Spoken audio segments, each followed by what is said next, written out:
তিতাস উপজেলা অধ্যক্ষ সেলিম মিয়া আমাদের মাঝে এসে উপস্থিত হয়েছেন।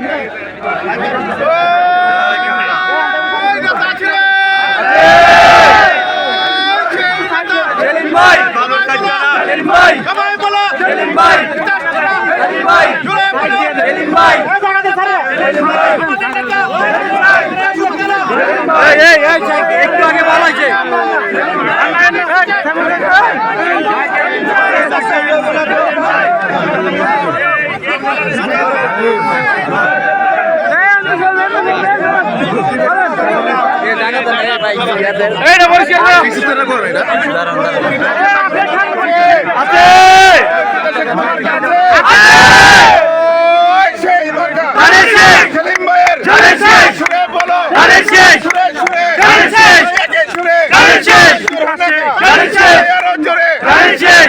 সাথী বন্ধুরা,